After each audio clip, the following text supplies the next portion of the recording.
Bonjour et merci d'être resté jusqu'à la fin, ça fait plaisir. Pour parler du coup avec le Bélial, donc je représente l'édition de Bélial. Donc, je me présente, je suis Julien Guéry, je suis relation libraire spécialisé en littérature de l'imaginaire. Donc je travaille avec la talente que vous venez de voir juste avant et je travaille aussi avec le Bélial pour certains titres. Et là, je vais vous faire une petite présentation des titres prévus pour la rentrée littéraire.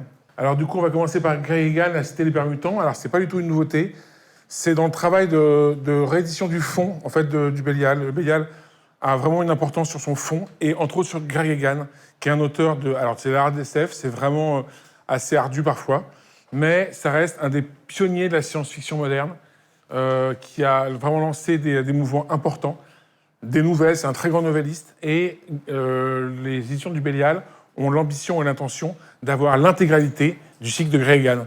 Greg Egan, c'est un auteur un peu particulier, puisqu'il est australien, personne ne sait qui il est. Il n'a jamais participé à aucune conférence.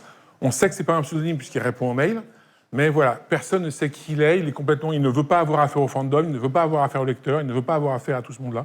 Il est complètement isolé. On pense que c'est un scientifique puisque ses bouquins sont quand même très, très scientifiquement basés. Donc voilà, et La Cité des Permutants, c'est un monde où en fait vous pouvez avoir de vous un double numérique. Et donc, avec tout ce que ça implique, c'est un bouquin qui a quand même été écrit il y a plus de 30 ans. Donc du coup, voilà, il était vraiment en avance sur son temps. Donc, je vous en parle vite fait, c'est juste une ressortie pour l'intégralité de Greg Egan. Alors ensuite, je vais vous parler de la collection Heure Lumière. Donc peut-être vous avez déjà repéré cette collection. C'est une collection de courts romans. Alors on dit novella, moi j'aime pas trop le terme, je préfère courts romans parce que certains des textes de la collection Heure Lumière sont aussi grands que des textes de La Blanche qui sont vendus à 20 €. Voilà, donc là vous aurez donc 2 textes qui seront présentés à la rentrée. Le premier, donc La Millième Nuit. On est dans un futur extrêmement lointain. Et ce qui est important, c'est qu'on va suivre une lignée humaine. La particularité, c'est que le rapport avec le temps s'est inversé. C'est-à-dire que cette humanité est immortelle et elle vit plus longtemps que les étoiles. Donc notre mortalité que nous connaissons en se disant, bah oui, des millions d'années, pour nous, ça nous semble quelque chose de complètement irréaliste.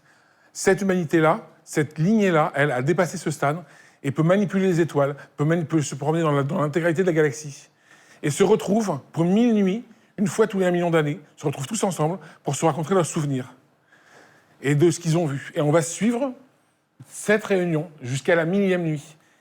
Et en fait, ils découvrent, on va suivre un personnage, et ce personnage va découvrir que l'un d'entre eux a été assassiné. Pourquoi ? Parce que derrière, il y a un projet qu'on appelle le Grand Projet. Personne ne sait ce que c'est. Et ils vont essayer de savoir. Ils s'en sont rendus compte parce que l'un d'entre eux a modifié son souvenir. Et ils le savent parce qu'à l'endroit où il aurait dû être, au moment où il aurait dû être, lui était là à ce moment-là. Et il s'est dit, mais non, il ne peut pas être là, parce que moi j'y étais aussi, il n'y était pas. Et donc, en creusant ce système, il y a tout un côté un peu polar sur la recherche de ce qui s'est passé. Ils vont découvrir qu'est-ce qui s'est passé derrière et quel est ce grand complot qui se cache et qui met en jeu l'humanité entière. Et ce qui est impressionnant, en fait, dans ce roman, je le redis, c'est l'inversion complète de notre vision du temps. Cette humanité peut vivre des millions d'années. Qu'est-ce qui se passe si on peut vivre des millions d'années ? Qu'est-ce qui se passe si on peut voir les étoiles mourir ? Et comment est-ce qu'on vit notre humanité là-dessus ? C'est un très beau texte, c'est une très belle poésie. Voilà. Alors, Claire North, Le Voleur, alors, La Maison des Jeux, tome 2. Alors, tome 2. En fait, ce sont 3 textes qui sont alliés l'un à l'autre, mais qui peuvent se faire complètement séparément. Le premier, qui s'appelle Le Serpent, est sorti il y a quelques mois. Donc le deuxième, lui... Alors le premier se situait dans une Venise post-Renaissance. Et donc c'est un bâtiment qui s'appelle la Maison des Jeux, qui existe à toute époque et dans tout lieu. Et on y joue des enjeux énormes. Et je vous conseille de lire le premier, ça vous présentera un peu la situation. Dans le deuxième, on va suivre ce personnage. On est à Bangkok des années 30-40. Un Bangkok assez crade, assez sale. Et on suit ce personnage qui... il a fait un pari la veille. Il se réveille avec une gueule de bois monumentale. Il se souvient plus ce qu'il a fait. Et il y a quelqu'un qui lui raconte qu'il a fait un pari énorme avec un enjeu gigantesque. Et le jeu en question, c'est un cache-cache géant.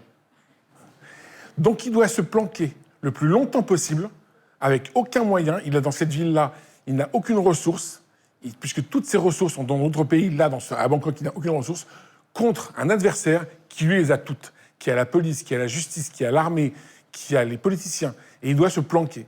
Et donc il va aller s'enfoncer dans la forêt de Bangkok. Évidemment, tout en sachant que, une fois qu'il est trouvé, les choses s'inversent, et c'est lui qui devra trouver son chercheur. Donc voilà, c'est un texte, La Maison des Jeux. Donc ce sera 3 tomes, le 3e sortira en 2023. Chaque texte est indépendant, ça c'est important. Vous pouvez lire le 1er, le 2e, le 3e. Dans le 3e, d'ailleurs, un petit spoil, ça sera dans notre monde actuel, et le jeu en question seront les échecs, et les pions seront les villes du futur. Donc voilà. Et enfin, le dernier, voilà, j'ai essayé d'être très court et très concis. Alors, l'auteur, Rich Larson, vous l'avez peut-être découvert dans un recueil qui a été fait, qui s'appelait La Fabrique des lendemains, qui est sorti il y a 1 an. Alors, ce recueil, c'est fait par une équipe qui s'appelle 42. Vraiment, c'est un recueil de nouvelles excellent. Je sais que le recueil de nouvelles, c'est difficile, que la SF, c'est difficile. Alors, un recueil de nouvelles de SF, voilà. Je veux rappeler quand même que Ted Chiang vend des centaines de bouquins, que Ken Liu y arrive très bien, et Rich Larson, on est vraiment à ce niveau-là. On est au niveau de Ted Chiang et Ken Liu. Et c'est son premier roman adulte. Alors, non traduit, c'est pour ça qu'on ne dit pas premier roman tout court, il avait déjà sorti des romans de jeunesse qui n'ont pas été traduits, mais là, c'est son premier roman adulte, et en fait, c'est une réécriture du Beowulf. Donc, c'est dans la SF, dans un futur lointain. C'est l'histoire de ce gars qui est parti de sa planète et qui n'avait pas du tout envie d'y revenir. Et il doit y revenir pour y tuer un monstre, une créature fantastique, qu'on ne sait pas ce que c'est. Et sauf qu'il va y retrouver son frère qui l'a défiguré. C'est-à-dire que ce gars-là n'a plus de mâchoire. Il a un système cybernétique qui lui permet de parler, mais il n'a plus de mâchoire. Et on va se retrouver dans un texte de poésie extraordinaire. Vraiment, j'insiste sur la qualité d'écriture du texte. C'est vraiment... Rich Larson est un excellent auteur, vraiment. Et voilà. Et donc, du coup, on va découvrir ce monde, on va découvrir ses relations familiales, parce que les souvenirs qu'il en a, finalement, ne sont pas forcément ceux qui ont réellement eu lieu. Et son frère n'a pas non plus les mêmes souvenirs que lui. Voilà, donc c'est un texte qui sortira le 29 septembre, juste pour la fin de la rentrée. Donc, j'ai essayé de faire rapide et court. Je sais que la SF, c'est pas facile, mais vraiment, ces textes-là, il y a vraiment une qualité d'écriture et de traduction, j'insiste sur la qualité de traduction du Bélial, qui sont vraiment exceptionnelles. Voilà, je vous remercie beaucoup.